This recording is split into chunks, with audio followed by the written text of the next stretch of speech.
with each other and not be contentious and always live the covenant and love one another. Bless all those who cannot be with us tonight, especially because of illness or sickness. Bless them to be made whole and healed. And help us, Father, to always have your Spirit to be with us. We are so grateful for the love that you bestow upon us, your daughters. We say this with hope in the name of Jesus Christ.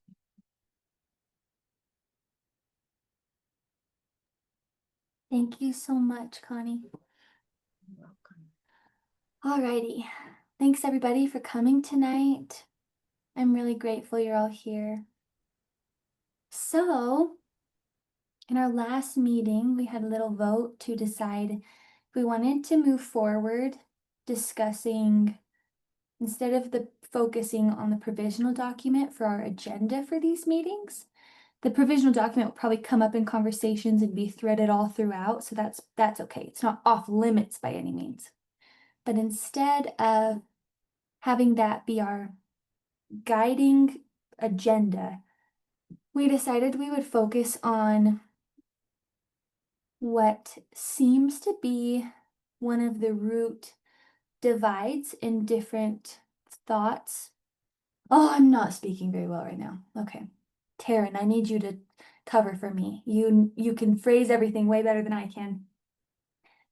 We've kind of come to this conclusion that it seems like where we have two very different interpretations of the June 20th revelation and two very different ideas of how to move forward is about this idea of how we phrased it in the last meeting was to organize or not to organize. But I think what we've narrowed it down to now more in the Slack conversations and in the email group are more like to organize as individual fellowships or to organize as an individual women's councils or to organize as a whole covenant body. So this is kind of one of the big disputes, it seems. A big disagreement where they have two very different ways of going forward. And I think there are a lot of people on both sides that are really interested and open to discussion. But when it comes down to making decisions and learning to come to agreement and coming up with something tangible as a way to go forward, that's where we have two different opinions on how to do that and what the Lord is asking us, whether that's individual women's councils or whether it's come up with something as a whole covenant body and apply that across the fellowships as maybe a guiding document or a list of principles or whatever ideas people have about how to go about that. So that was really mouthy and probably not the best way to explain it, but so tonight we're kind of starting out with this conversation of just opening the floor to see if anyone would like to share their perspective on maybe why they would like to keep organization as far as coming to further decisions on how to conduct women's councils aside from what's already in our scriptures in fellowships, whether they'd like to come to agreement on something other than what's already in our scriptures as a covenant body. If that makes any sense, anyone's welcome to raise their hand now and share their perspective. And if you have a question because that didn't make sense, you can raise your hand for that too.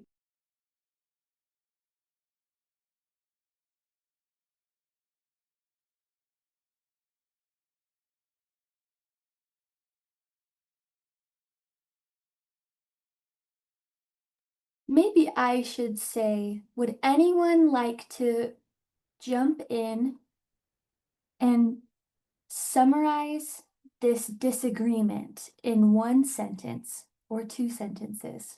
If you were to phrase it, you could phrase it like a question. Would you rather blah, blah, blah? You could phrase it as a statement, but would anyone like to summarize this dispute better than I can? I nominate Taryn or Karen or Kalisa.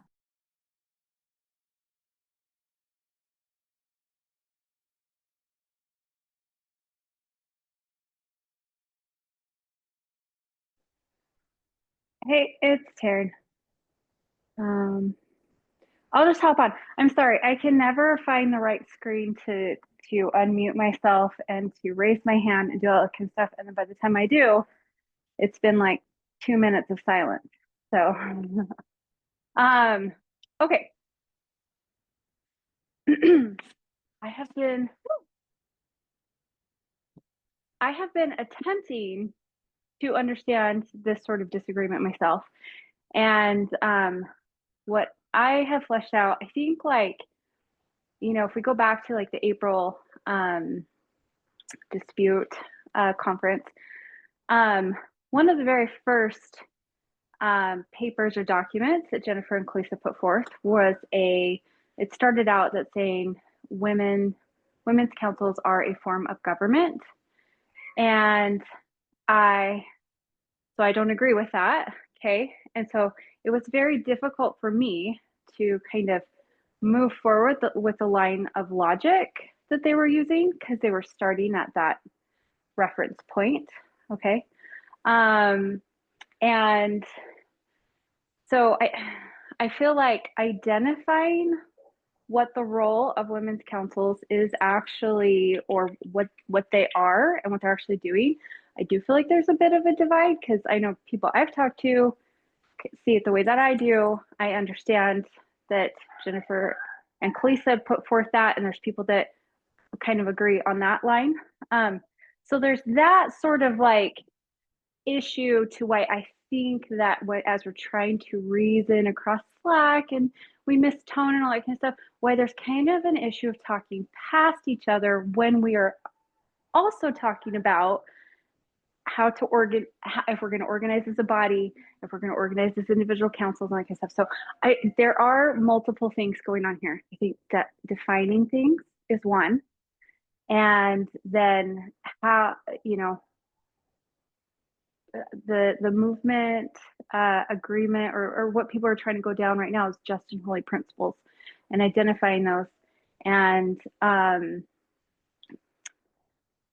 yeah, so Allie, you get on here and then you're like, oh, all my thoughts went out my brain. So essentially what I want to say is that there's sort of this idea that all women across the whole covenant body would maybe we can do a baseline of agreeing on just and holy principles. And then there are those of us that are saying, we're not, that's a great discussion to have. That's great. However, the application of just and holy principles and the application of all the learning, because we would like to learn from the experience of past women's councils and all that kind of stuff. So all of that we would put in as a resource for individual councils to then apply to their specific situation. And I think Angela Aurelian did a really good job of articulating the other day why she felt how it was very important for the whole body to kind of like come to agreement on that, so that all women's councils can proceed fairly, right? So that we're all kind of have some sort of base level of understanding. And so I think those are kind of the two divides. I can speak to my personal understanding a little bit, but I don't want to like take everybody's time. So I'm happy to just shut up and let anybody else comment on that, or I can speak to my personal understanding. You guys just tell me. Thank you so much, Taryn, for explaining that. I remember reading that in your email, and that you'd also laid out this idea of, are women's councils government? What are the role of women's councils? As maybe another place in which there's kind of some variation on how to go forward, that could be another root cause in where we're dividing. So I really appreciate you sharing that. I'd love to hear more from you. Karen says she'd love to hear more from you. So if you want to start explaining your view, that'd be great. And then if anyone else wants to jump in after, feel free to raise your hand and I'll call on you when Taryn is all done.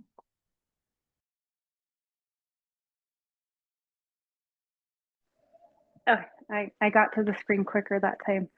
I'm just looking up something in, I don't know if you guys have this book. This is not published online yet. But it's the Glossary of Gospel Terms, second edition. And it is I have the printed version, so I think this gets added to our new scriptures. This is something that kind of helps me when I'm thinking about this division on organized as a body, or come up with just and holy principles as a body, and then the whole body adopt them, versus totally fine to come up, identify, discuss just and holy principles. I think that's actually very worthwhile. But the application of them and the understanding and the agreement, learning to come to agreement as women, would happen at the Women's Council level. And one of those is in this section I've been reading on decentralized versus centralized. And I guess whenever I'm articulating my point of view, I'm trying to step back and say, well, what are our goals as a covenant body? Where are we going? And it's my understanding that where we're going is trying to be a people that could be in Zion. Okay. And, in our definitions on Zion, it is essentially radical self-governance, and no man shall say, know ye the Lord. All will know him. Nobody needs to, there's no hierarchical structure. In fact, if you have any hierarchical structure, it is the complete opposite of Zion. Like, hierarchy and Zion do not coexist. So when I look at organization of the women in that light, I am hesitant or not inclined to want to adopt additional agreements body-wide that we hold the entire body accountable to, because and if I could find it, I'm trying to talk, and if I could find it in here, in the or I guess it's centralized versus decentralized. It's multiple pages actually. And it talks, just a minute, I'm on a live call. I gave them to you. Sorry. The idea that as soon as you have something that you put to the entire body outside of what God's commanded, okay, so we have the covenant, we have the scriptures, we were commanded to create a statement of principles body-wide. When we start creating them and we start kind of implementing that, we are opening the door to have, if we're incorrect, if we get it wrong because maybe we lack in understanding, well, now we have asked the entire body to participate in that, essentially. And I'm not saying we will, and I'm not saying that's the intent. I'm just saying that's what opens the door. I don't think the intent is ever to corrupt the whole body. Whereas if we can have these discussions and we can have these learning, and most importantly, if we can be doing these within our communities as well, when one council goes to apply them and come to understanding and come to agreement, if they get it wrong, all other councils could be getting it right. They're not bound by any additional anything that comes by way of man that we are putting forth, that would corrupt all women's councils. And so I look at everything we do as a body through that lens. So it doesn't matter. Right now we're talking about women's councils, but anytime somebody wants to come forth and put in an additional thing that men think, I push back. And I think it's because I've really been converted to this idea that hierarchies or things that we agree on as people that we're doing outside of what God's asked us to do, you can have fault in there, right? You can have and it's not the intent, but it can happen, and it can happen on the individual council level. But the protection in the individual council level is that if your council gets it wrong, that doesn't mean all other councils are going to get it wrong, because they have to abide by the same things or whatever. So I don't want to take too long. That's about, if if any of you, like, I'm happy to, if it would be beneficial to anybody, if you want me to take screenshots of sort of this sort of decentralized versus centralized thing in this glossary of gospel terms, I'd be happy to do that because I know it's not online yet, and so maybe not everybody has access to it. But that's just kind of the lens that I look at it through. And I feel like on Slack, some people have maybe, perhaps, I'm not sure, but it does seem like some people have maybe interpreted what I'm saying is that there should be we shouldn't flesh these things out and we can't talk about them, or I'm ignoring it. And I am absolutely unequivocally not advocating for that whatsoever. I think the learning is good. I think I'll just, again, to plug Angela, she provided some context and some ways in which there can be predetermined outcomes that you bring to a council that I hadn't considered. And I'm like super grateful for that. And I would be super grateful if I had that as a resource if I ever had to go to a council. But while at the same time, I want to honor the individual autonomy of councils and the individual accountability to God. And I think that is Zion, that as we are individually accountable to God, we bring that accountability with us to a council and with us to our deliberations. And the last thing I'll say, because I'm sorry, I know I'm going long, is that when the Lord says, let the women, that doesn't, we're interpreting that, right? Let the women, which women? Just interested women, women of a council, women, there's a lot of different ways that you can have women come together and learn to reason and learn to come to agreement. And I think we can do it body-wide, we can do it on fellowship level, but the application of like having to agree to something body-wide is there's room for corruption there body-wide. Whereas come to the agreement, individual councils, there's also room for corruption there, but then it's just your council.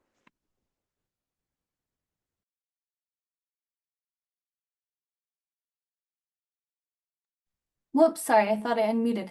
Thank you so much for sharing your perspective. I really appreciate that. I'd love to hear if anyone else would like to go down a similar route with that idea, or if they'd like to share a different idea. You're welcome to raise your hands and we can keep going.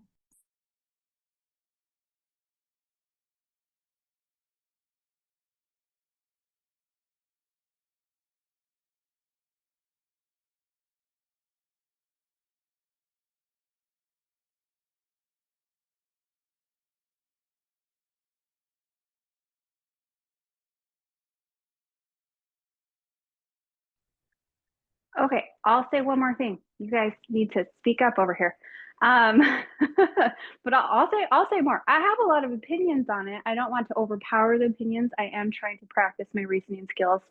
And I am genuinely trying to make, I definitely get why, going this extra mile and trying to get everybody to agree on baseline principles sounds like a good idea. I mean, and in the structure and in the society that we live in, I mean, we have to have a lot of guides and rules and things because we are not a self-governing society, right?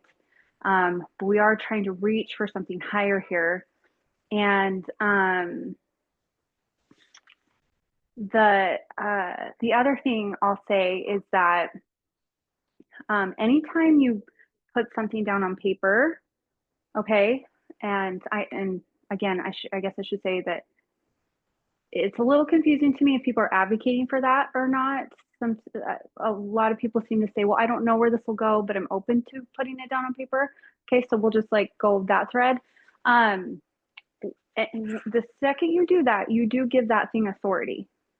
You do give it authority because you're saying, now I am bound by this. And an example that I gave in Slack today, yes, last night, I don't know, I wrote it last night, I think I posted it today, was that, we can agree on just and holy principles, we can go there, but it will not stop there. It will not, and it doesn't. And I use the example of a group of people, they agree on the just and holy principle that all humans have the right to life. The whole group agrees to it, okay? Right to life is a just and holy principle.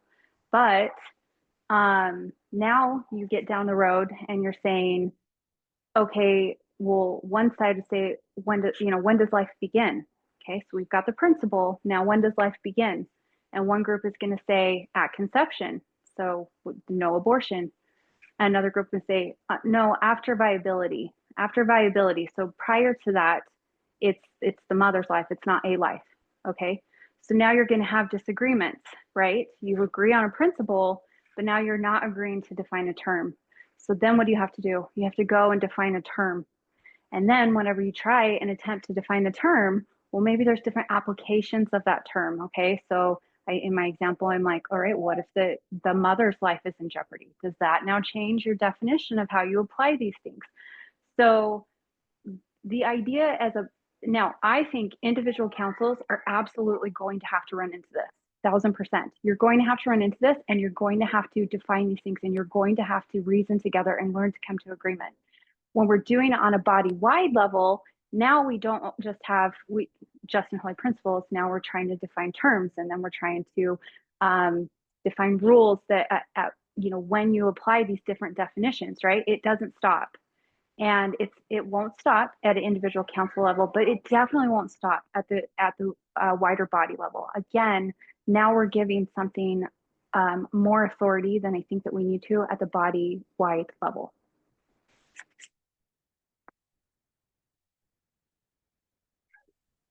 Thanks, Taryn. We'll go to Karen now. I'm trying to turn on my video so I can be polite and you can see me. That was really well said. I concur with everything that Taryn is saying, and I appreciate that. I was just going to add, I've been pondering a lot, and I think I've said this clear back when the revelation first came out, at least when we were talking about the Constitution, the Bill of Rights, and due process back in preparation for Wendy and Lacey's conference. I remember talking about this. I feel like that we really have to balance out, like Taryn's trying to say, we really have to act with caution. It seems like there's always a desire of people to have safety and security, and they always do that by adding. They add. They add more laws, they add more regulations, and it's always with good intent. But the consequences do eventually corrupt. And I think that's what Taryn's warning of. And I feel like that's what I've read for the 19 years that I've been, almost 20 now years, been in this movement and reading. And so I just want to share an idea that I've shared a year ago. And that is that when I look at this, I appreciated Taryn's gaggle thing that she probably did on Slack also about a week ago. And it reminded me of these thoughts about that. I see the instructions that we've been given by the Lord that are now canonized in our second edition in their fullness. There's nothing that we've been given through Denver now that's not in there now. And remember, that caused a lot of the problem that we're even dealing with. We need to remind ourselves that we got in some of this dispute because not everything was in the scriptures, and there was some confusion about, well, do I just do what's in the scriptures, or do I have to go over here and do what's sitting and passing the heavenly gift? That was part of the dispute. And it's now been rectified, and we haven't yet really been doing councils with this rectified set of scriptures. But I see what the Lord has given us as being akin to our Constitution and our Bill of Rights. Constitution and Bill of Rights are like nationwide. They're federal in nature, and they are required of all. And that's what I see. I love how Taryn laid out that the Lord's protections are already built in to what he has given us. So the similar type of concepts that he wants to see, they're not going to be apple for apple because we are not a federal, national, secular government. That's not what we're doing. We're not taking away people's life, liberty, or property. We're not doing something like that. We're not confining them in prison or anything like that. But what he wants us to do on a spiritual level with sin is laid out for us in a mandated constitutional Bill of Rights way in what he already gave us. But, sorry, I'm going to move real quick because my son and husband are just walking in, and that means disruption time.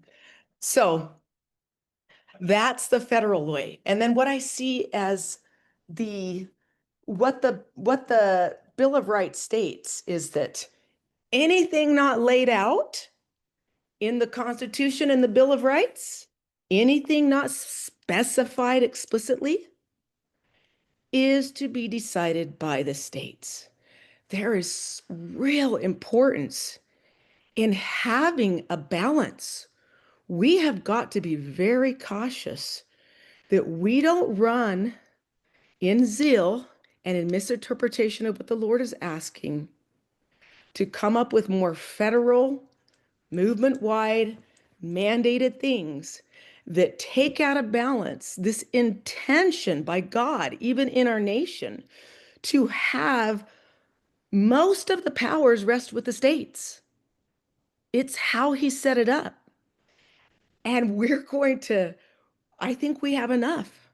I think we have enough in what God gave us to function as that federal balance here, and that we need to, if we're going to err, I would rather err on the side of leaving the power to the states, leaving the power to the home fellowships.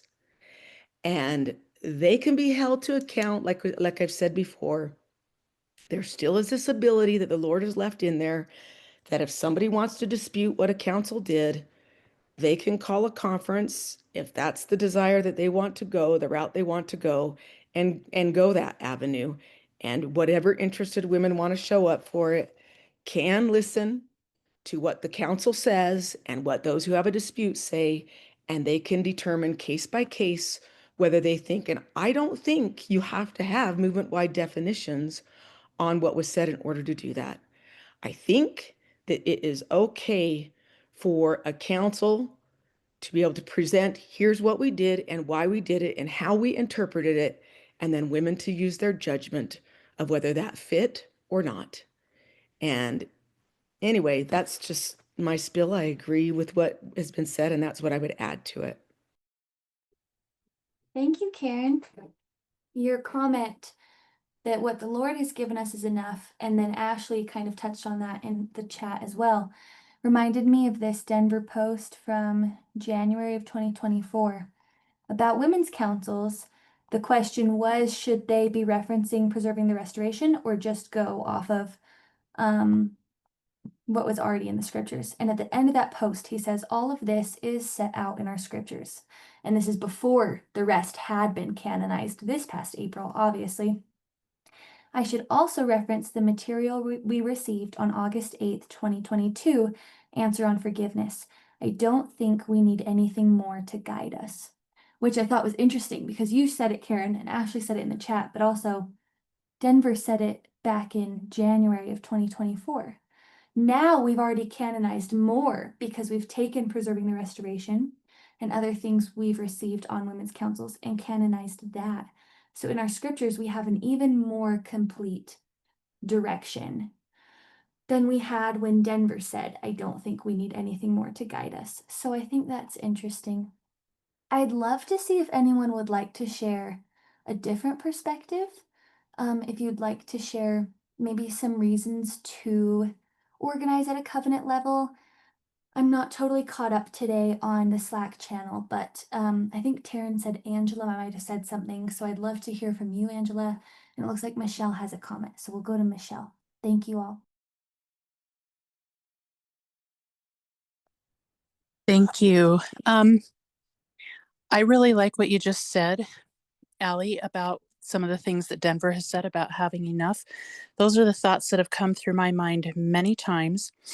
Also, what Karen said, one of my biggest concerns has been that when you start, putting together a basic, okay, here's our basic guideline, then as time goes by, this comes up and that comes up. So you've got to add an addendum A and an addendum B, and it just goes on and on and on as you encounter all these things. And I feel and I believe that what the Lord is trying to do here, or trying to help us do rather, is to build Zion. And if we keep falling back to these constructs of man, yes, we can say, well, the Bill of Rights, the Constitution, God put a stamp on those. But that was a different time. And a different thing was being accomplished at that time than what we're trying to do now, I feel. And so for me, I believe that the Lord has given us, like you said, Allie, that, quoting Denver, he's given us what we need. He has given us the principles, just like Joseph said, he gives us principles and we govern ourselves, or correct principles rather. And so I feel like this is kind of a test for us at this time to see, are we willing, are we able to take what the Lord has given and go a direction that will create Zion? Or are we going to continue to fall back on, well, we don't trust each other. We need to have these rules. We need to have these guidelines. So I guess without continuing to go on, I'll simply say, I really firmly believe that this is a test for us right now, not to see if we can come up with guidelines, but to see if we will use what the Lord has given us and rise to that occasion, something new, something different, something better, as he tries to move us toward Zion for him to come back. So I'll leave it there for now. Thank you, Michelle. We'll go to Taryn, and after Taryn, the Fargos.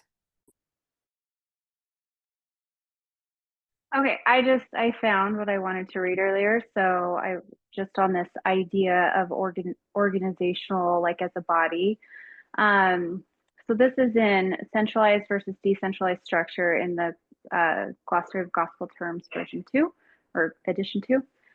Removing all the barriers between the top and bottom and establishing only great equality between his people is likely prerequisite for the return of Zion. The return of natural fruit will come from conversion to truth, not commitment to organizational behavior. So I would say that is what I'm going off of in terms of organizational behavior on the body, and having some additional things that we're all agreeing to do, rather than that individual conversion to truth, and then you bring that with you to a council. Thank you, Taryn. Would you mind pasting that in the chat? I would love to be able to reference that again, or maybe sending it to the Slack in the email group when you have a second. That would be awesome. We'll go to the Fargos now. Okay, how to find a place. Okay, so let me lower my hand. My comment is not a totally different perspective, but maybe just like a little twist on what's already been said. So similarly, and I think I've probably said it before, like I feel like the Lord's guidelines, if that's what's motivating us, if we start there, if we say like, we're going to start with those guidelines and say, okay, now what do I do based on this, instead of here's my ideas, how do I make it fit? I think that's really what we want to do. But I think, every time I sort of get frustrated, like, we're still talking about this, I'm like ready to say, oh, it's not great. But then I see lots of good fruit. And so the thought I have is, even like after the guidance standard, I remember asking several people like fellowship and things. I'm like, well, what did you learn? What ought you to have learned? Like those questions. And a lot of times I found that people would say the same thing. Like what they learned was what they thought they ought to have learned. And like, there was no difference. And I think that this is my own opinion, but I think that sometimes how you get to what I ought to have learned is by bumping up against other people and bumping up against other ideas. And so if I were in charge and I got to decide what we were doing, I would say like, well, let's not come up with guiding principles necessarily, but let's come up with like, what ought we to have learned? And really, and I think a lot of that has happened. What ought we to have learned? And that's different than what you did learn. Like why is there a disconnect? Because there's something we're missing. And seeing other ideas, bumping up against other people, I think does give us that chance to learn something outside of our little blinders. So that's all. Thank you, Heidi. I really like that.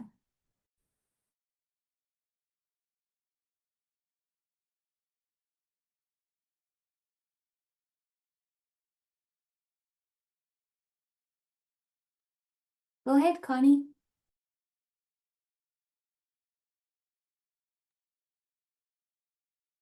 I just want to quickly say how wonderful I think you all are. And I'm really appreciating everyone's comments and your reasoning. It's wonderful. One thing that I have noticed as things have gotten more corrupt in our government, um, people are wanting to add or take away from our Constitution and from possibly from the Bill of Rights, especially about guns, the Second Amendment, and, change voting rules and bring in people that aren't Americans so that they can get votes.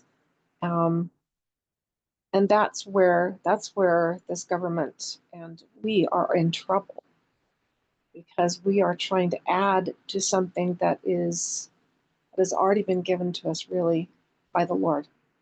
So I appreciate everything that's being said, and I just wanted to quickly say that because I kind of feel like, because I've spent too much time off of Slack trying to recover uh, my sanity. I'm a little behind. And you're all such intelligent women, and I just want to tell you how much I admire and appreciate that, because I don't feel like I'm anywhere near most of you. So anyway, thank you for your comments, and I'll try to catch up. Again, I've had to do that so many times. But anyway, I love you all. That's all I want to say. Bye. Thank you, Connie. That was very sweet.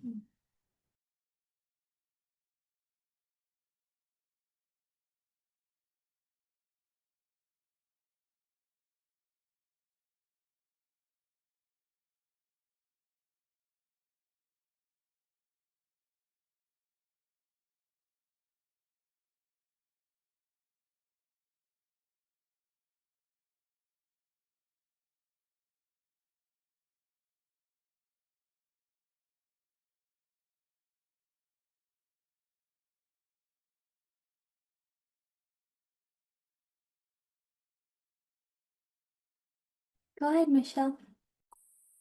I'll tag on just a little bit to what Connie just said right there. Um, one thing that gives me great hope in all of this, even though it feels sometimes like there's conflict and it's rough and, that kind of thing. The thing that gives me hope is that we're still hanging in there. Nobody's slammed the door and stomped away. Nobody's screaming and yelling and, insisting that their way is the right way. But even after all these months, we are still trying. And even if we haven't hit the right button yet where we all harmonize, I do believe that this process is of extreme value. And I believe that the Lord is watching carefully to see what's going on and watching us all trying to come together. And so I just want to throw that out there, that regardless of what your position is, any woman that's on here, I appreciate that you're here and still trying. Thank you, Michelle. Really quick, I just wanted to say, this morning in bed, my husband told me he'd had this dream last night that we were at some kind of conference, some kind of remnant conference, and we're walking and we were holding hands, and someone stopped us and said they were weird. They were kind of funky. The way they were pausing, they had something to say, and we could tell something was going on. And this person said, "The Lord told me to tell you there is still a lot to have hope for." And that was it. That's all he remembered from the dream, but it was really sweet. It stuck with me. And I thought it was sweet that it happened today before our meeting. And that's kind of a sentiment going around right now, that there's still a lot to hope for. And I share that sentiment. I'm grateful for all of you here. Thank you.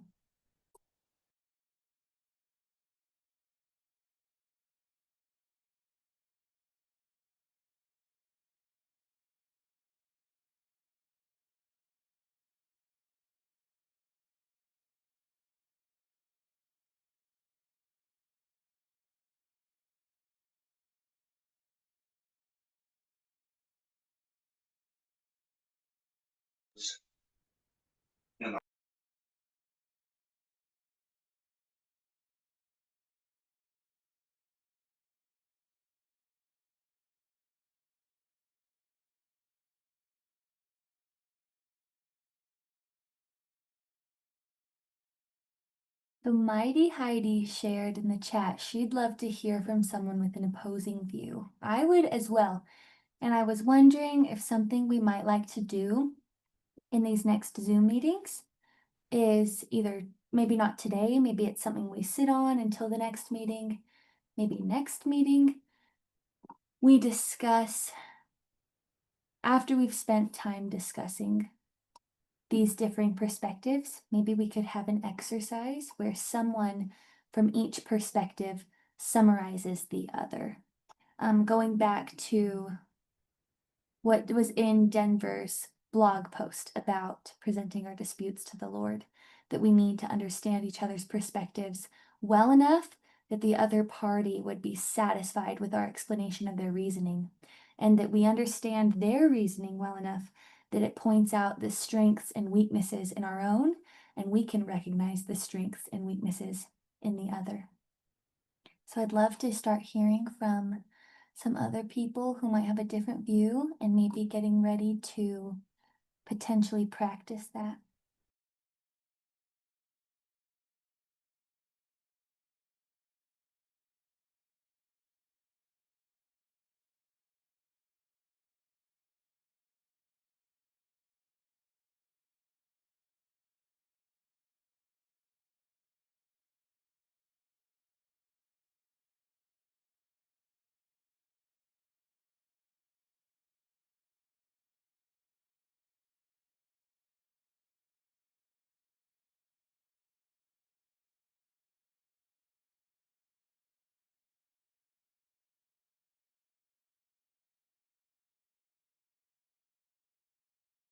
Go for it, Q.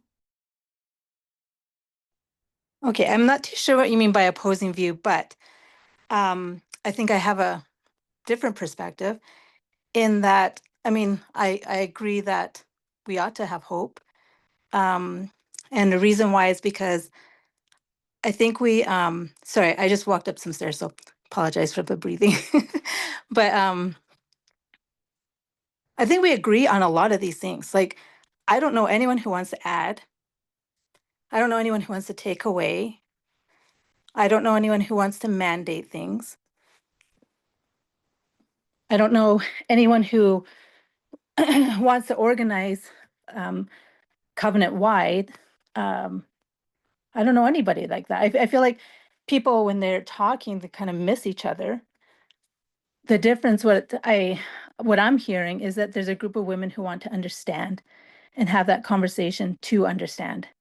And having, a multiple of people with different ideas can really open up your own mind to new concepts.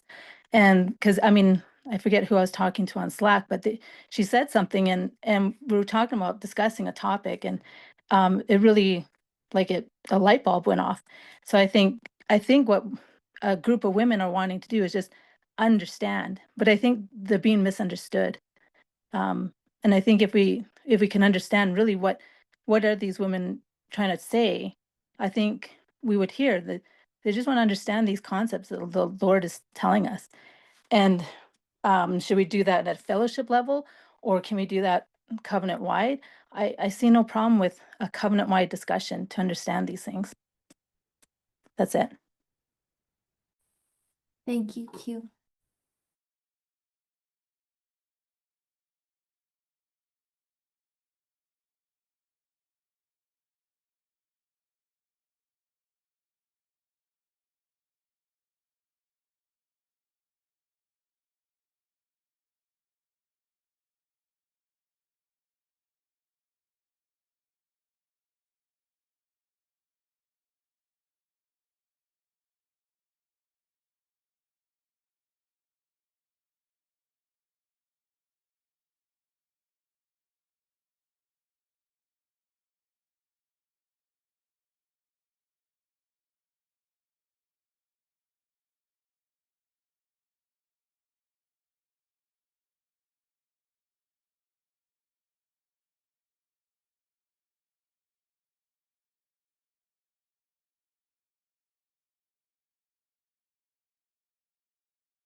Sorry, Stephanie, my computer got messed up. Go ahead.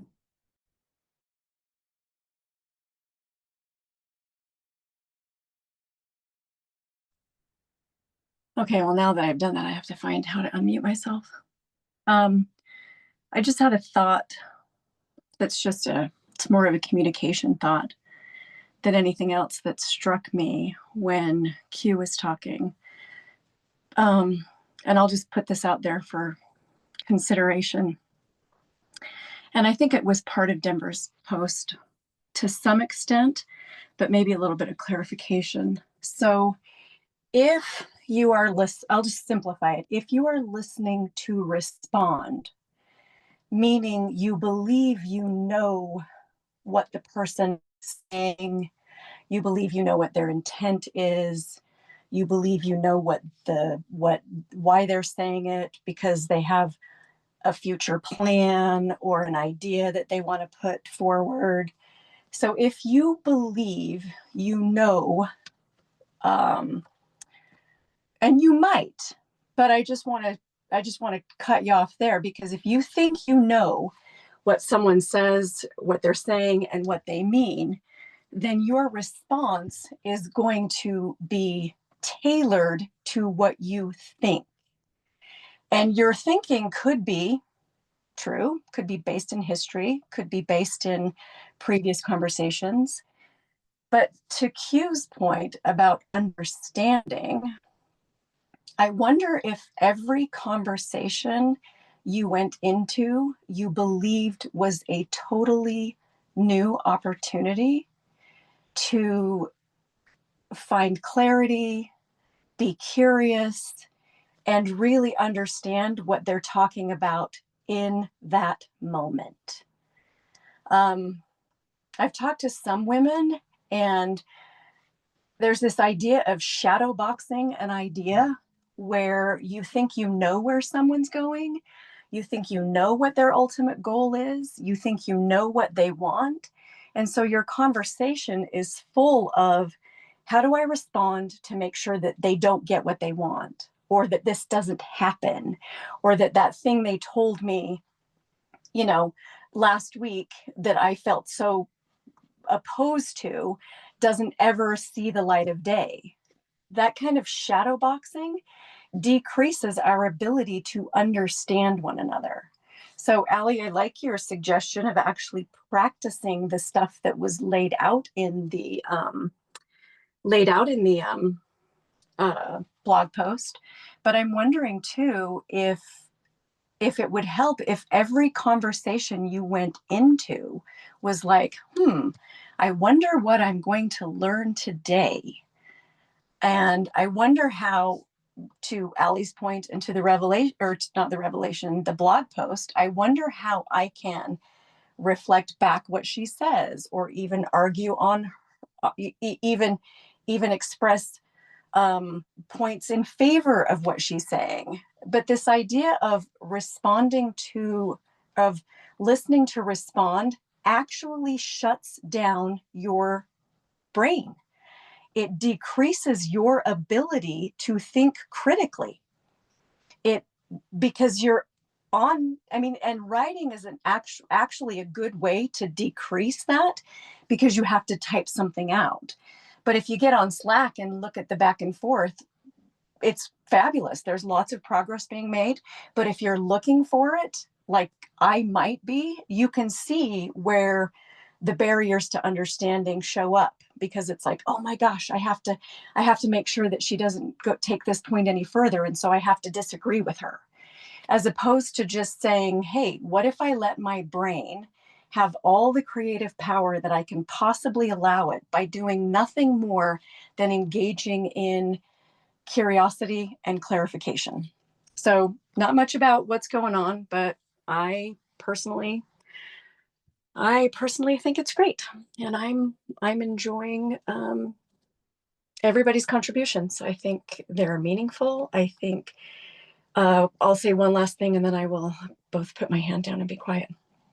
I also think that the fact that we are talking about women's conferences and councils as the main thing in the actual Slack ladies, there's plenty of other channels. If you want to get to know your sisters and friends, please engage in all those other places. But in terms of the Zooms for Reasoning and the Women's Council one, it's not just about those issues. There is so much good going on that has nothing to do with the discussions of the councils and the conferences or coming to agreement. So if you get discouraged and you think this is just a gigantic waste of time, you're not seeing the beauty in the bigger picture, because it's amazing what's going on. Even when it gets ugly, it's amazing. So my thoughts. Thank you, Stephanie.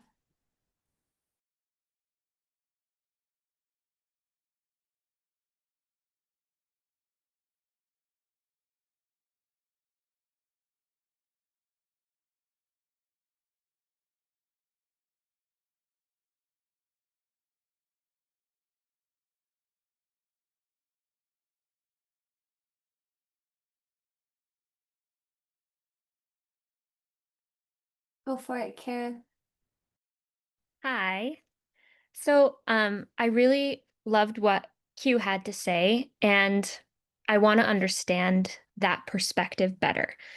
And so I have a follow-up question, and Q, you can answer this, or anyone else who feels similarly to Q. I would love to hear from any of you to understand better. So, you, I hope I get this right, but you expressed that you want to grow in understanding and that you're happy to see that happen in fellowships, but you're also happy to see that happen and believe it's important for that to happen at a group level, covenant wide. And I agree completely. And I would assume, I think probably everyone else agrees too, that growing in that understanding is really important. So where in your perception then do we disagree? That's what I would love to hear. For me, I do really want to hear from you. I'm explaining what I perceive may be the disagreement. And I have talked a little bit to Kalisa and Kylie and Q and others about what it means to create accountability in a group.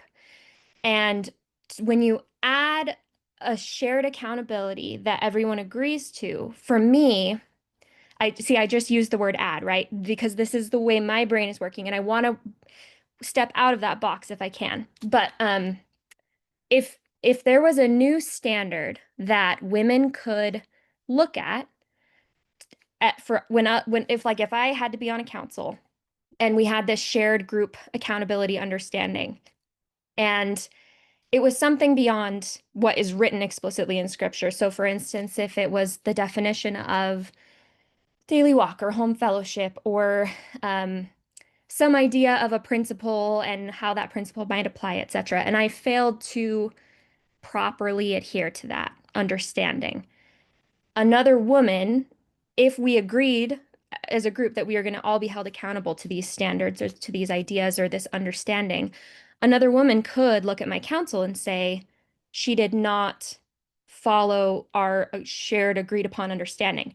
And I'm not saying I'm afraid of that. I'm not. And I think that there could be value in that. And I'm not saying I'm against that forever and ever. Amen. But to me, that is something that's added to what we're expected to do or what we're expected to follow. And that doesn't necessarily mean we're trying to canonize something or we're trying to add to the Lord's instructions, but it is an additional level of something that we can be accountable for and that we may have to answer to in a women's conference if someone had a dispute with what we did. So that's how I see, I guess, this difference in opinion is. Just a sec, sweetie. Sorry, my daughter.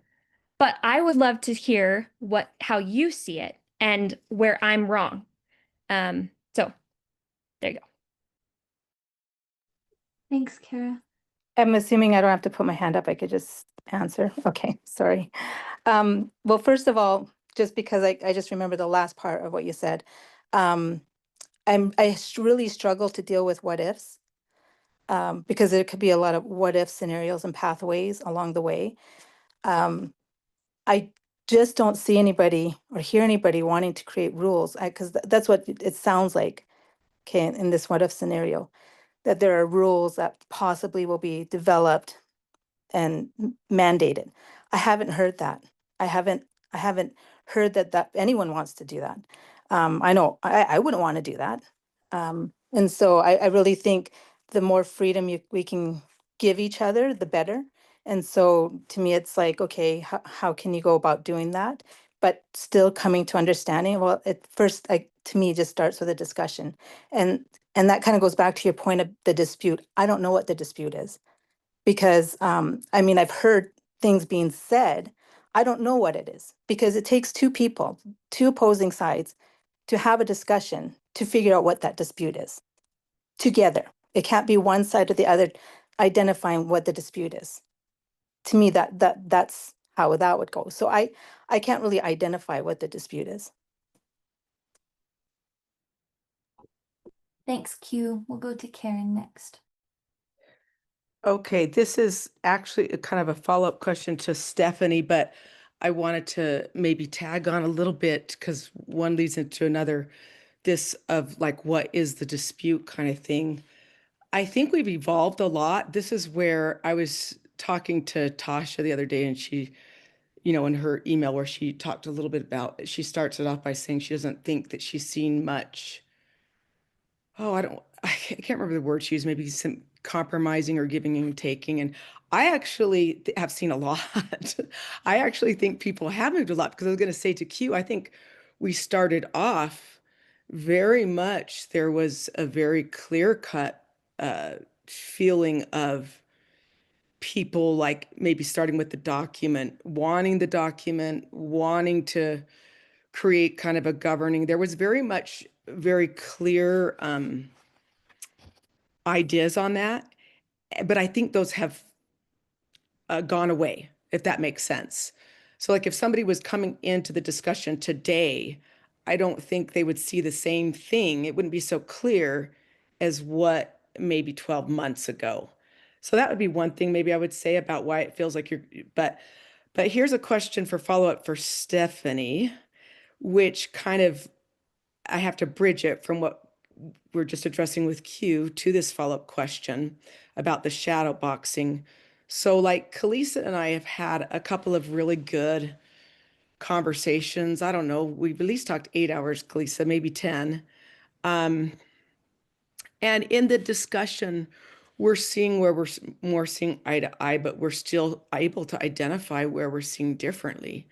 And so as I've talked with her, and Kalisa, you can correct this if I'm wrong, as we've talked about, all right, so if we have this discussion as a group about these principles, my understanding when I talk to her is that she does see that ultimately this will require some defining, some things that are going to have to be done like that. And so then that's where that part of me that's going, I'm resistant to that.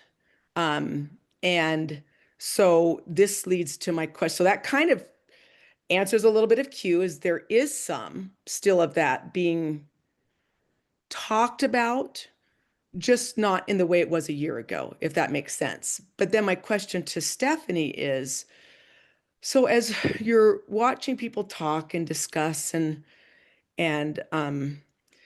we're trying to listen to understand, as I was listening to your explanation on that, the thought came to me, so if both parties are doing that, then it sounds like to me nobody ever really says what they're thinking. So what do you end up reasoning about? Because if I'm so engaged listening, let's say to Kalisa's idea, okay, then when does she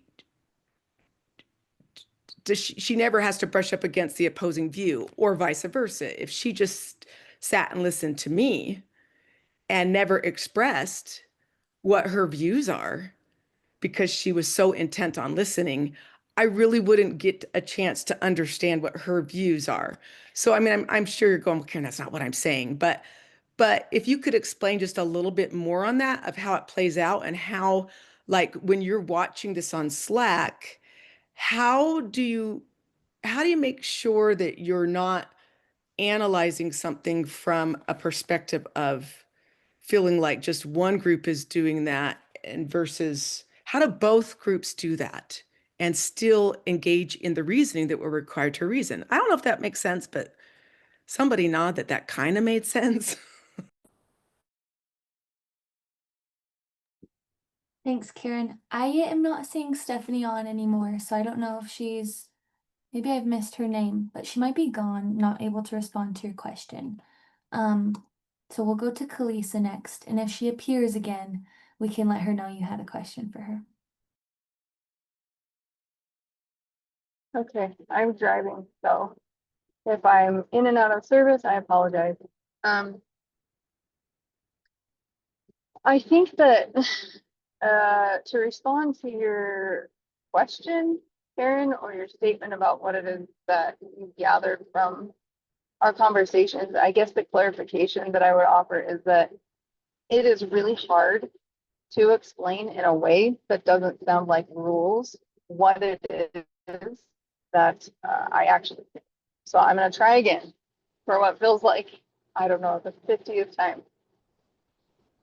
Sorry, that's not about you, Karen. That's about this whole conversation with everybody.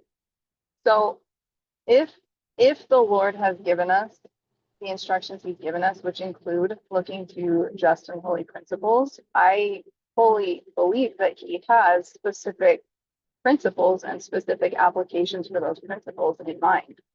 And I can appreciate what has been said about organizing and how difficult that is and all of the trouble that brings us. I think that we are in an interesting conundrum, because ordinarily I would land in that camp.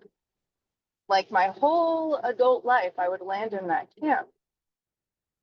I think that in our particular situation, we have been given authority over men's priesthood certificate. And that is a measure of power. That is a measure of governance over priesthood certificate. And so what that means is we are in a different situation than we typically are in our normal day-to-day relationships. And I think that we have a special sort of accountability to one another in these circumstances, specifically because of the authority and power that's been granted, that is different than any other kind of relationship we have within the movement right now. As far as I can see, there's no other situation or scenario where we have the ability to take something away from somebody, where we have the ability to judge and weigh on a matter and remove something. So I don't know, I think we're in a very particular kind of circumstances, and I do think that the Lord has specific intentions in mind because of what happens when that kind of power, even though ours is teeny tiny, it's still a measure of power. And so to me, because we've been given that, the Lord is, we kind of have training wheels. I think it matters. I think it matters what we decide and what we do. I think it matters if there's injustice. It's not as, I don't know, it's not as intense as potentially where things could go ultimately. I'm not saying anything about anything. I'm just saying I don't know what God's ultimate plan is.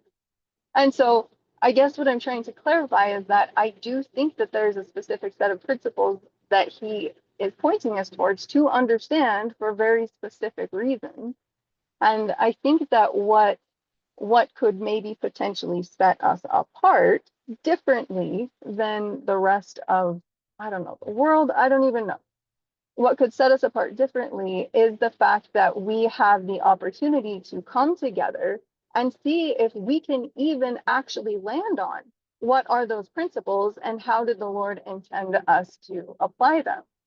I think that the unity that comes with a group who has the capacity to do that. Because right now, the concern is that we can't do that, that we cannot figure that out as a group, that we cannot land on similar principles and applications of them with study and with reasoning together. The idea is that we can't do it, and we can't figure out how to actually apply them. I guess what it is that I'm looking for is more, I'm looking for a higher bar.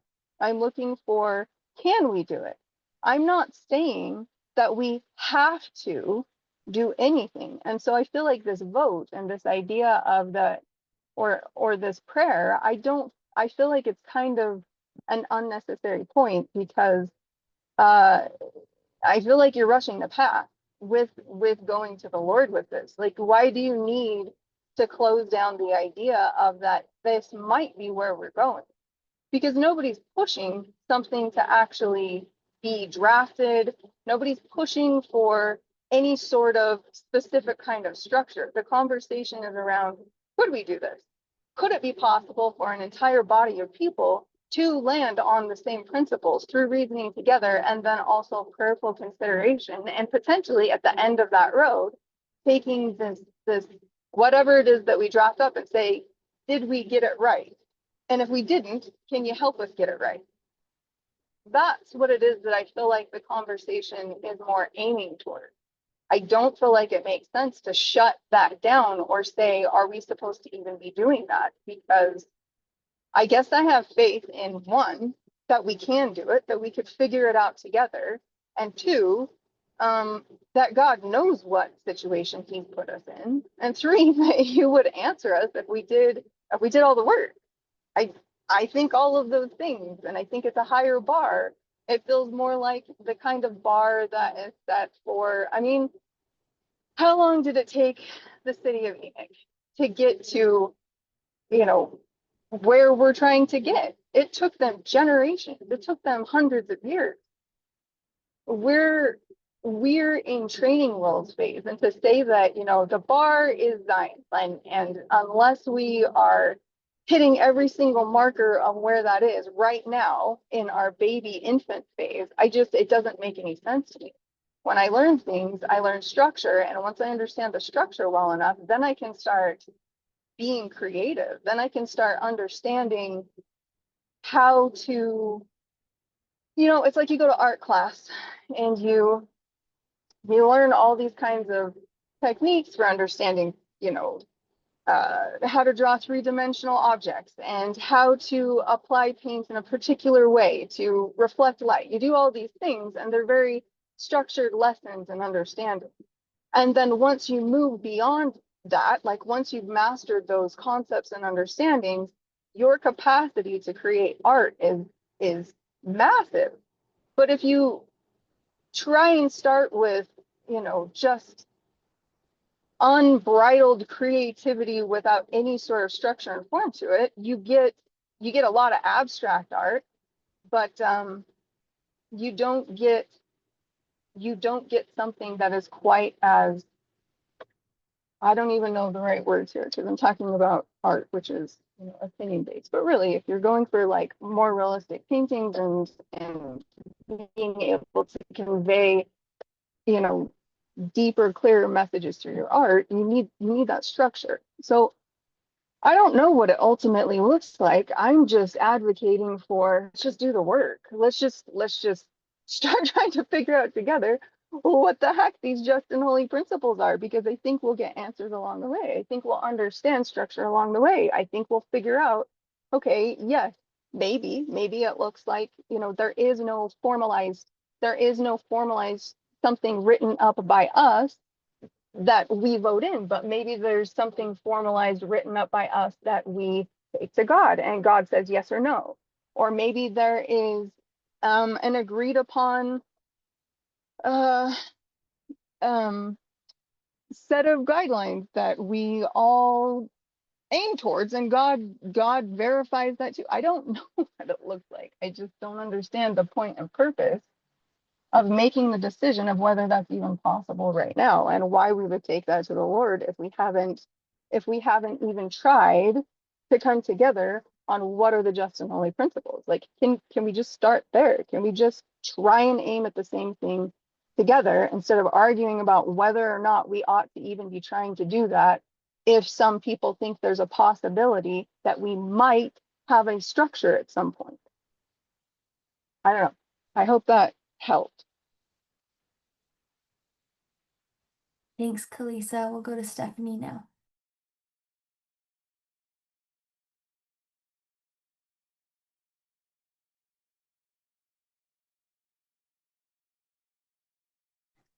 Okay. My apologies. My phone overheated and took its sweet time to cool down. Karen, did you want to restate your question, or do you want me to just tell you what I think you were saying? If you go ahead and try it, and then if it doesn't seem like it makes sense, because not like my question was very well stated. Well, okay, and I'm going to assume Kalisa spoke after you, so maybe that gives me a little bit more context. Because I think, Karen, what you're asking is, how do we not shadow box even when we know that the person we're talking with has different views and ideas associated with those different views that might happen in the future? Is that what you're asking? So that was part, well, that was the lead up to it, but my actual question was just a little bit different. Okay. That was okay, like yeah, that's okay. I got that. So one question. So, can you sum it up? Yep. Okay. How, if both parties, if the objective is to reason together and learn how to do so respectfully, well, if that's one of the objections the Lord has asked, then if both parties involved are doing the type of understanding that you described, where basically you're just so focused on the other person, how does that in reality work? Because there's two of you. If I'm so focused on just understanding Kalisa, right? Then when does Kalisa ever focus on what I'm saying? Not that I'm concerned about that, and vice versa. If Kalisa just sat there and said, "Oh my goodness, Karen, I'm just going to sit and listen and I'm not going to worry about," I mean, I need to hear and understand her. So it does require two people to actually do it. Are you just saying do your heart or what? Yeah. Well, I have two thoughts pop into my mind. One was Whitney's post on Gaggle, where she said when she finds herself putting hard, fast rules around things, that's where she finds, either the nuance or the paradox, or even God coming in and saying, "Hey." So I have heard over the last little while that, we take these concepts, take Denver's blog, take anything else, or take the idea of reasoning together, and then you're supposed to listen to understand. And what I'm hearing, not just from you, Karen, is that we put such hard, fast, rigid rules around how to do that before we've even experimented with it.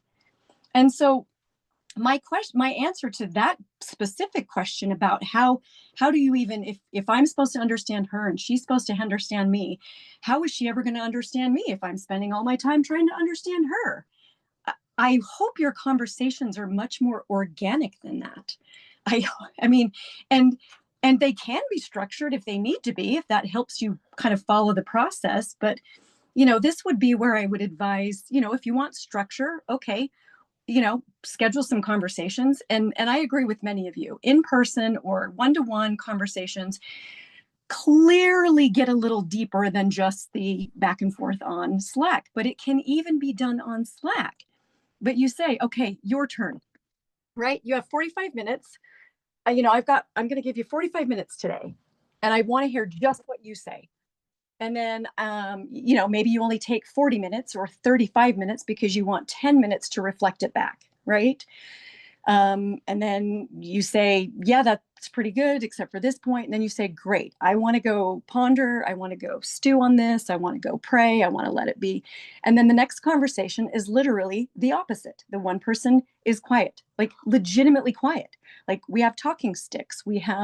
If you were in a therapy room, your therapist would actually tell you to stop talking if you interrupted the person whose turn it was. that's how that would work.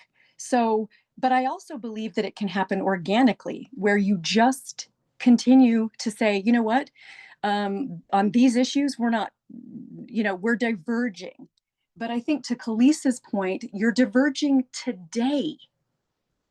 Like 2 weeks later, you may come a little bit closer. If I could encourage any of you to do anything, stay with today. Okay, let me give you an example. 6 weeks ago, there was nobody on the Women's Council willing to discuss anything. Today, there are 3.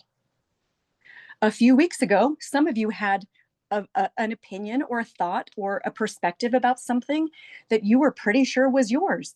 And today, you have opened up to new understanding. 6 weeks ago, some of you had never communicated with each other ever in any setting under any circumstances. Today, some of you are friends. Like tomorrow, more of you will be friends. 2 weeks from now, there might be more information about women's councils and women's conferences that open your mind and expand. Okay, but today is better than yesterday. Tomorrow might be exactly the same as today, but Friday might be better than today. And it might not. And I like Kalisa's too, because why shut down something we don't even know if we can do? Like, we have to stop swimming in the shallow, ladies. It's time to go deep, and deep is hard and totally worth it. And totally worth it. But stick with today. Okay, Kalisa, Karen, you don't agree on some of these fundamental things today. Karen thinks it's going one way, Kalisa thinks it's going another way, and yet neither of you know. You don't know. You don't know. Oh, yes, but the Lord said this back in 2018. Yes, of course he did. But you know what? The Lord said something new in 2022 and 2024, and he even said something new in 2025. And he'll probably say something new in the end of 2025 and maybe perhaps in 2026. And we just don't know. And if you think you know, you're shutting off your ability to believe there are possibilities. To think you know something is the saddest thing you could possibly do to yourself.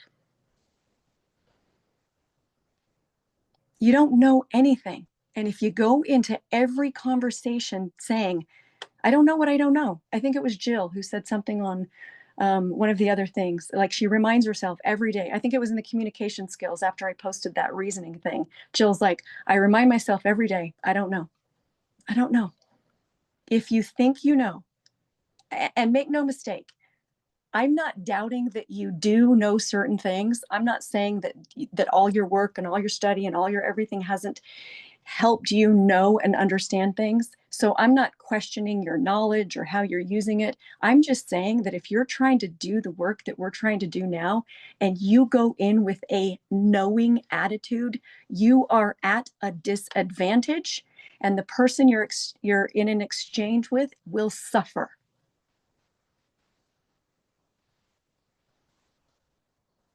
Did that answer your question? Yeah, you hit some things that I had said. I think you didn't hear the whole thing of what I had said, because No, I did address that. I did believe, contrary to how Tasha's email had started, that we actually have gone enormously far in the last year. I heard, I heard that. Yes, I think for the most part, I was gonna say, yeah, Kalisa and I have had done this where she called one time and said, okay, I just want to listen to you. And then next time I took the turn of just listening to her, and we're trying to understand. And I do think that's great. I guess I was just more wondering, like, you as an observer, how are you I think you answered it enough. How are you as an observer gauging that somebody's shadow boxing, if, but that's, I think I got enough of an answer.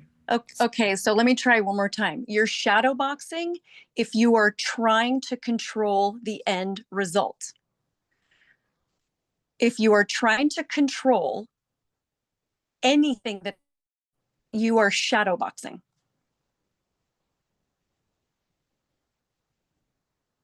if how you respond to someone is to get them to, um, okay, that's actually too broad. That's too broad because persuasion, I mean, Yeah, 'cause persuasion, I'm seeing yeah. then it's like you're guilty if you say No, these that's, yeah, things. no. Yeah.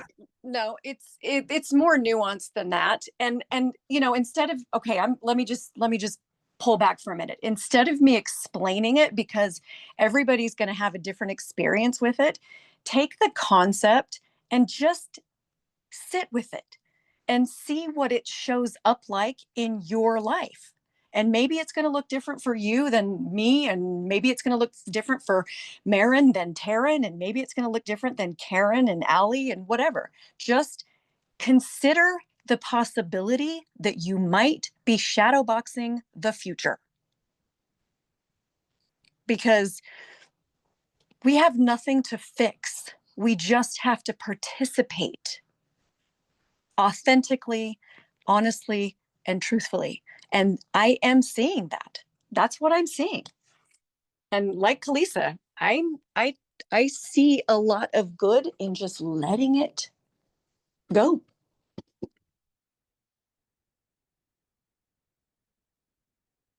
Thanks, Steph. That helped.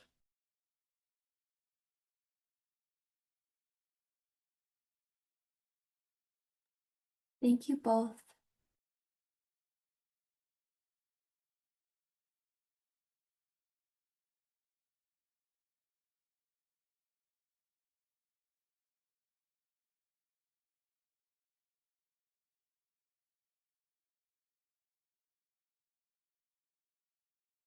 Really quick, I just wanted to jump in.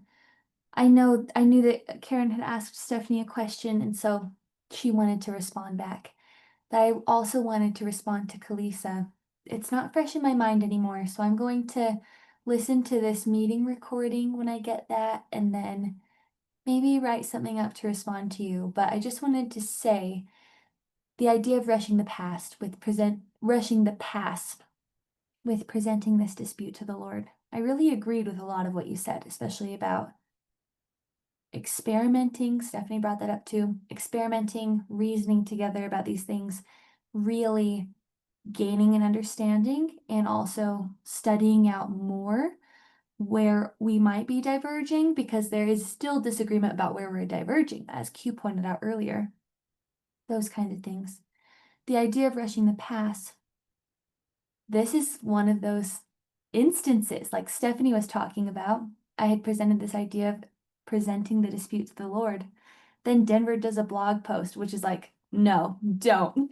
So that's one of those ways in which I had an idea and it was kind of, maybe that's not the right way to go. So I think that I'm imagining this isn't the direction we're going to go in. I'll put it as a question on the next survey. Would you like to present this dispute to the Lord? But I'm in agreement with you that I don't think we're ready for that yet. I think there's a lot more conversation to be had before then. And I'll have a better response for you, written up somewhere else. But just wanted to say that I agreed with a lot of what you said. And thanks for your comment. Okay, we're going to go to, how do you say your Zoom name?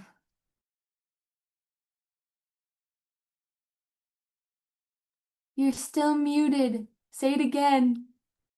Sorry, I forget. It just takes the nickname of my phone and slaps it up there. Katyusha, but hi, I'm Katrina. Okay. So I wanted to go back and address part of what Karen was asking, which and just give a really sort of simplified answer that's really helped me in my communication with other people. And that is, Karen, your question was, how are we actually communicating with each other if I only go in with the goal to understand? Like, at what point do I get to express myself? And this is where the skill of reflexive listening comes in, and it can happen very organically, like Stephanie said. And maybe many of you know what that is, maybe some of you don't know what it is, but it's a communication skill where I go into a conversation with one goal and one goal only, and that is to understand what the person is saying to me and to understand it so well that I can verbalize it back so that that person understands that I understood what they said. And so it's just a practical skill of being able to say that and or being able to listen, synthesize it in your own brain, and then say it in your own words back. That goes a long way toward building trust in a conversation because then the person you're listening to really believes that you listened because you're giving evidence that I do understand what you're saying. And in an organic flow of conversation, once you're able to express that and the person is able to then say, well, actually, I think that I want to make one correction. Oh, okay, yes, give me that correction. Oh, okay, so is it more accurate than to say, and then you offer the correction, and now we have understanding. And then at that point, can I offer my perspective on this? I appreciate you sharing your perspective. I'm glad I understand it now. Can I offer my perspective? And now the other person gets to then give you that favor back and exercise that reflexive listening. The reason I want to bring this up, and I'm sorry for that really poor tutorial, is because it's a lot harder to do in written word, simply because it's so time consuming to write and to then write back and say, am I understanding you right? This is what I understood you to say. And it's so much back and forth. It's much easier done in person, face to face, on the phone. It's not impossible to do in written communication, but I just wanted to put that out there that if you're feeling like you're having trouble understanding, it's definitely you're probably going to make more progress faster with a person if you go voice to voice. I'm just going to respond. Thank you, because I think you were kind of talking to me about that. So thank you. I think, yes, you nailed it on the head because you're right. I've had private conversations, and I think that's what we've tried to do. I think it was just I was feeling confused with the shadow boxing. How is that when you're on Slack and seeing the written? How are you determining that? But yeah, those were great points to remember. And I just want to make it clear that when I was bringing this, my concern is not when do I get to say what I think. That's not what I meant. It was not about like, oh, when do I get to say what I think? No, it was like how just either way, like if everybody was just focused on only ever understanding, then you would never practice reasoning because you wouldn't. So it was just kind of a dumb question that's making me look like I'm stupid and don't know anything. So, but thank you. I appreciate it. I don't think you're stupid, and I'm sorry if I mischaracterized that. But I knew at the heart the question was where's the equal communication, right? Not just when do I get to say what I want. It's where's the equal communication. Yeah. Thanks, Katrina and Karen.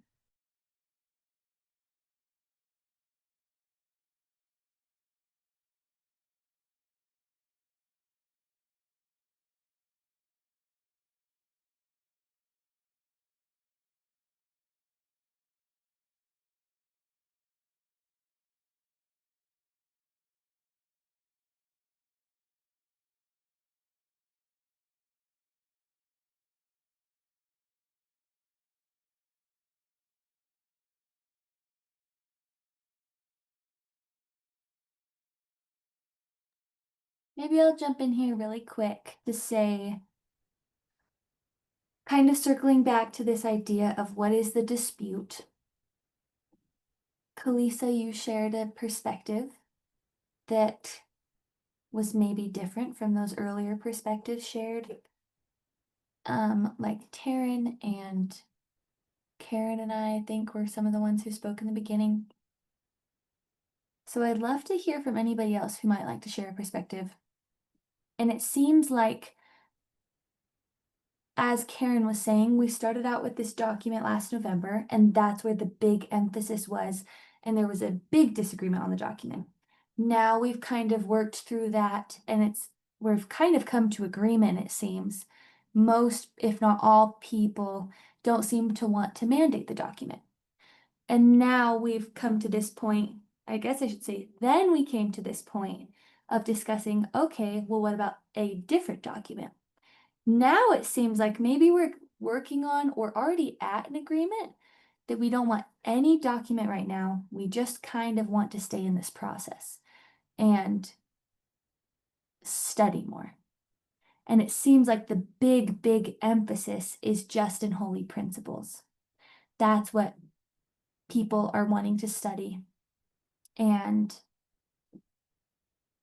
maybe eventually come to agreement on, but let's not even worry about that right now. Seems to be where we're at. So I would love to start talking about just and holy principles more in application. How do people want to discuss just and holy principles, and where do they see that conversation utilized? Is it, do we want people to make presentations on just and holy principles? Do you want to have Zoom meetings about just and holy principles? If it is this idea that it needs to be discussed as a covenant body, is that going to mean in a way that there's a resource available for anyone to study in preparation for a women's council? Does that mean, I don't know, what do people think about that, if anything?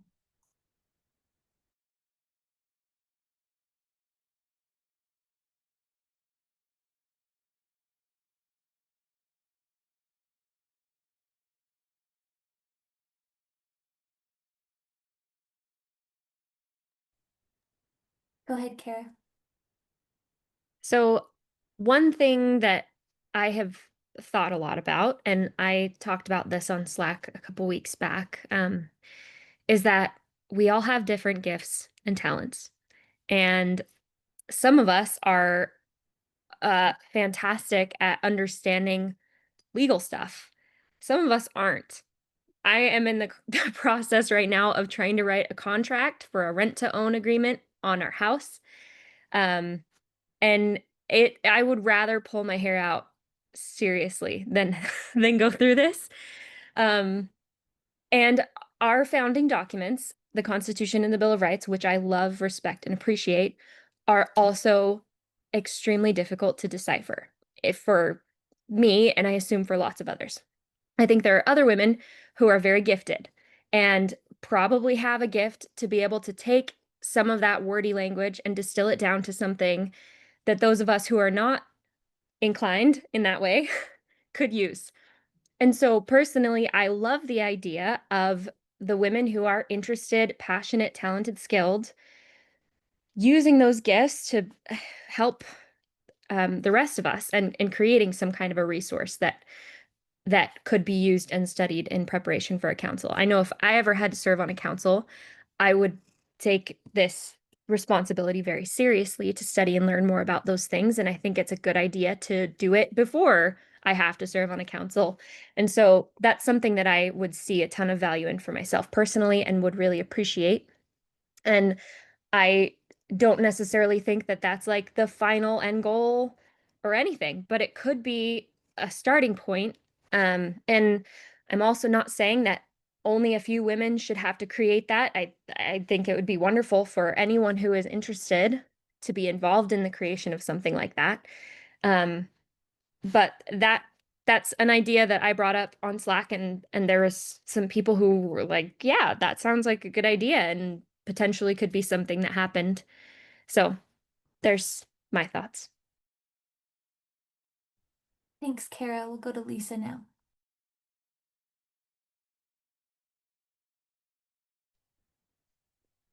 I don't know if you can even see me here.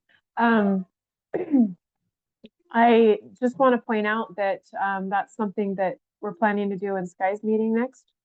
Kalisa has, a great start, and we've started a document that people can add to. And so I think, that's one way that a group of women who are interested in doing that have started putting together some principles to discuss, and other people can take a look at that as we go or join in as they're interested. So. Thanks for sharing, Lisa. If anyone here doesn't know about Sky's meetings, if you're not on Slack or I don't know if there are announcements on the Gaggle normally, you can email me and I can help you get connected with her if you're interested in joining on those. Put my email in the chat right now.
Go ahead, Lisa.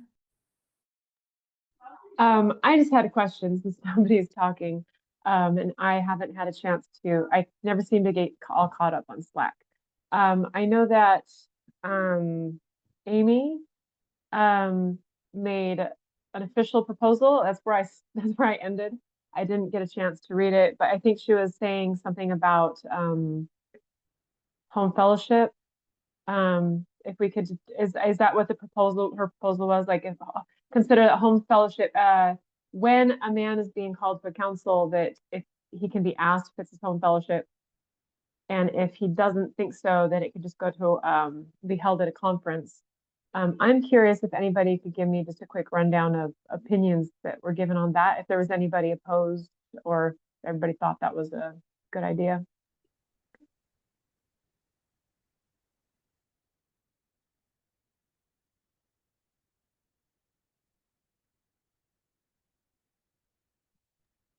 Thanks, Lisa. Go ahead, Karen. I wasn't on Slack, so I didn't hear what the response, but I had said it at the end of either the Allie's Zoom or the end of whatever. I had brought it up and said that this was what I would do if I was to hold a council. And then Right.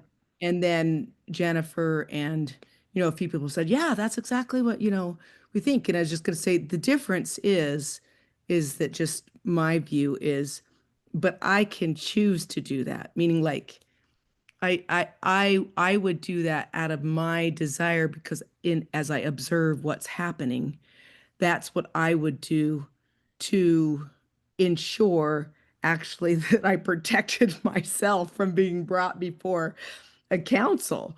But it's not something, I think you can talk about it and you don't have to mandate that. I guess that's what I'm trying to say is I don't know what the Slack discussion was, though I'd like to know too, but that was, I think, coming off of what I had said in a Zoom.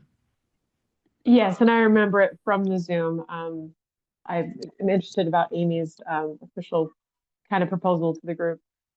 Go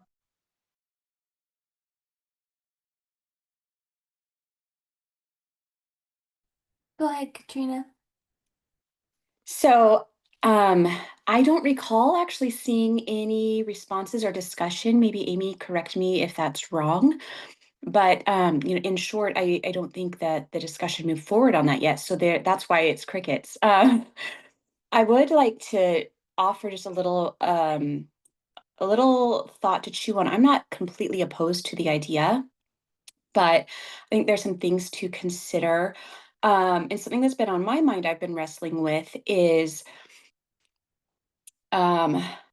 there are individuals who associate on a regular basis with multiple fellowships, and men and women. And so, as an example, I'm in a fellowship that meets only once per month because we're very spread out. It's a commitment. It's a full day.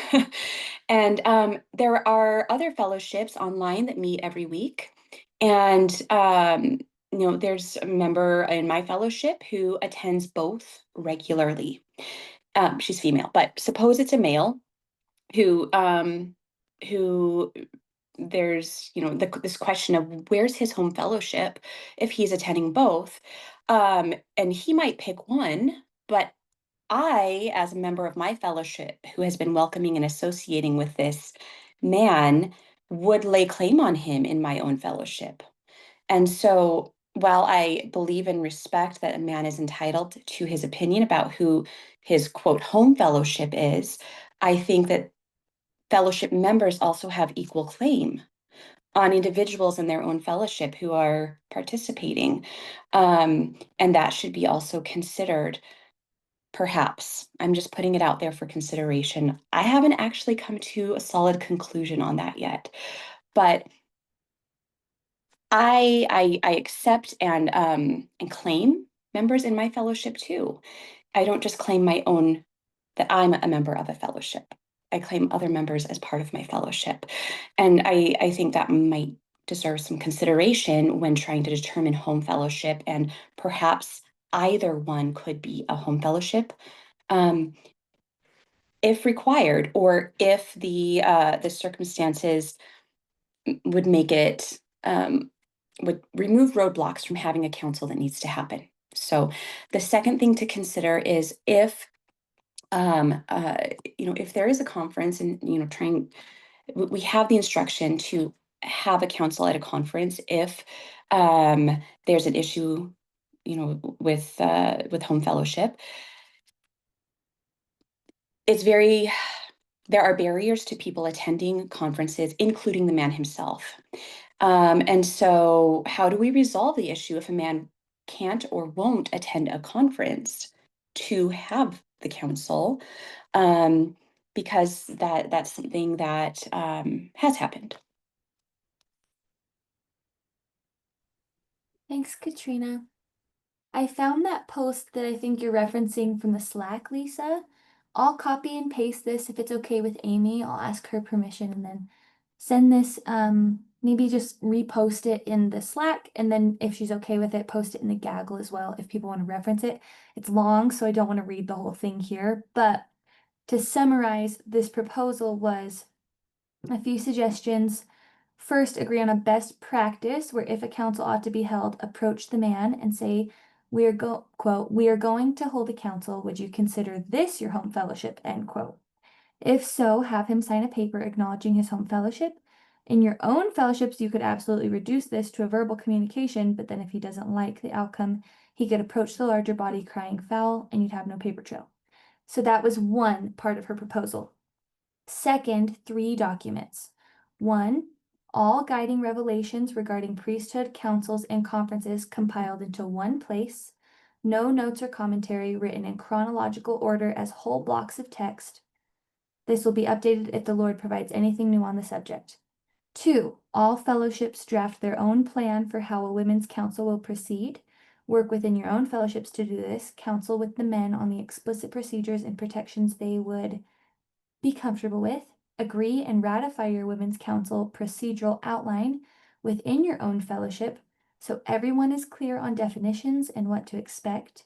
And then 3, work together on a general conference procedural outline where all men will know what to expect regarding witnesses, testimonies, explanation of charges, etc. This would need to have a glossary of definitions so everyone is on the same page. These definitions and procedure do not supersede home fellowship procedure. So those, I didn't read everything from her proposal, but that's kind of the baseline of what she was suggesting could be an option. And I was going to say something. That wanting to make it clear that I think she's positioning that it would go, you have this first document compiled of all the Lord's revelations, no commentary. Second document, home fellowship procedure. And that's kind of each home fellowship agreeing on how they would do things if they're able to have the council in the home fellowship because the man agrees to it, it sounds like, is what she's saying. Then you would go with that second document. That's how you would run your council. But if not, then then it sounds like you would have to abide by the general conference document, which it seems would require some sort of unanimous covenant-wide agreement. I'm not sure if she wants to clarify if I'm phrasing that correctly, but just throwing that out there that that's what was shared in the Slack for anyone who wasn't familiar. And yeah, something to converse about.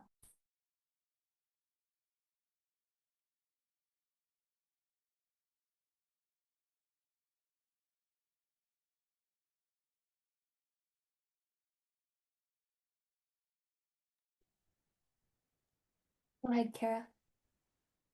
Well, this is my first time hearing about this proposal, and I I really like a lot of the ideas. I really like the idea of fellowships individually coming up with a procedure among the women. Not only because it would protect the women from potentially, I don't know, maybe it wouldn't, because another woman could still look at that and say, I don't really like the way you did that, or I don't believe that this was followed correctly. But I do like that idea because it would help us to come to agreement among ourselves in fellowships. I I could also see wisdom in having an agreed upon procedure for when councils have to be done at a women's conference level. Um, I do have a concern, and that is that if a man is going to argue about what his home fellowship is, he potentially could also argue that there are not women in attendance at the general conference who know his daily walk adequately to meet that requirement. And at that point, then what? And if he might say, no one here knows my daily walk, even if the women themselves believe that they do. Therefore, I am not going to attend this council, or this council is not valid. So my concern with that is just when you start setting up best practices or rules or agreed upon ways of doing things, procedures, I find that they tend to beget more and more and more procedures in order to give context to the others because, well, if he's going to argue that there aren't women who are familiar with his daily walk, then this. And Q said she doesn't like going through what if scenarios, and I agree with that. But if we are going to set up guidelines or best practices, it's probably pretty important to consider what ifs because we don't have a hierarchy. So we don't have somebody that we could go to get cleared to not go about this in the way that the procedure says we ought to. And so then do we have to hold a women's conference to get permission to not use the procedure that we agreed that we would follow because the man's being belligerent? So it is a what if. I recognize that there are a million what ifs, and that might not be a valid reason to not do something, but that's one thought that occurred to me during this discussion. So Thanks, Kara. It looks like it's almost time to wrap up, so we'll take some closing comments if anyone has anything, and then we will close out at 9 o'clock. I'd love to see if anyone would like to volunteer for a closing prayer. If you want to nominate yourself in the chat, that would be awesome.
Go ahead, Michelle.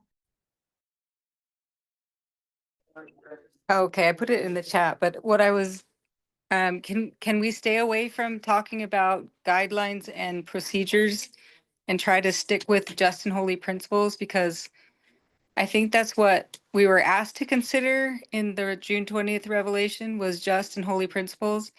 And it seems like where everybody's getting stuck and anxiety about is that they're going to be told that they have to do these guidelines or they have to follow these procedures. And yet that's what they keep going back to, is trying to establish something like that. And so I think if we would try to focus more or think about or get onto a different track, maybe it would be easier to maybe come together on agreement. I don't know. And if you thought I was volunteering to say the prayer, I can do that too. The closing prayer. I'll take it. Okay. But I don't know what time it is. I don't know if you're ready for that or not. Oh, you got 5 more minutes. Yeah, maybe how about at 8:59? Would that work? Oh, is it 8:59? Oh, whoops. Oh, No, you're right. I just Okay. mean, would you like to say the prayer at 8:59? Okay, I'll do that. Thanks, Michelle. Yeah.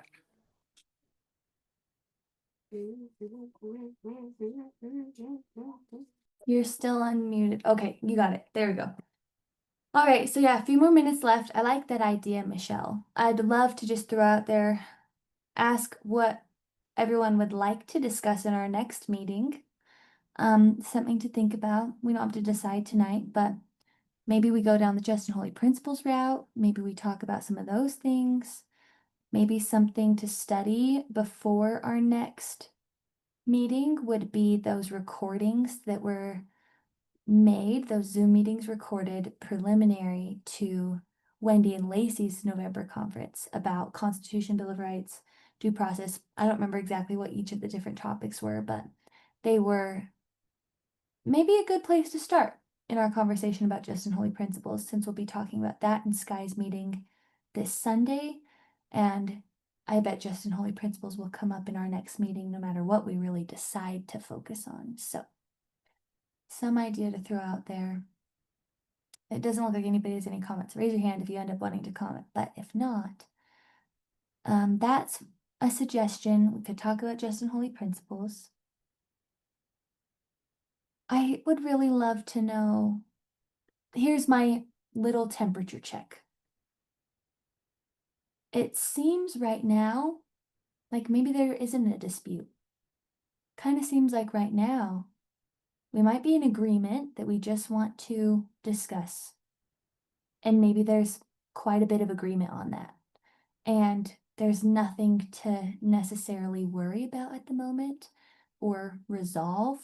It's just a period of study and experimentation. That's kind of my temperature check on the situation. And that's kind of comforting to me. I like that. I like not fighting.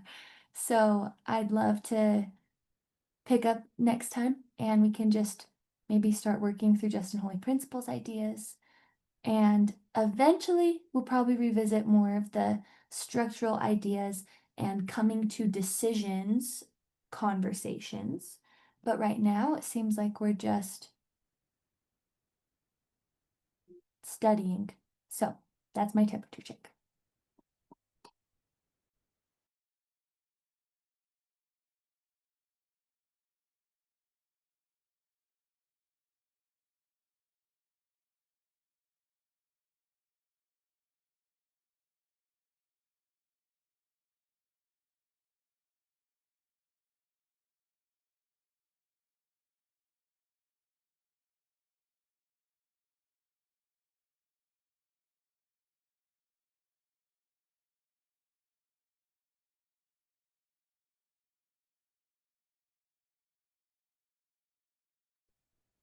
I don't think anybody else is going to comment, so take it away, Michelle.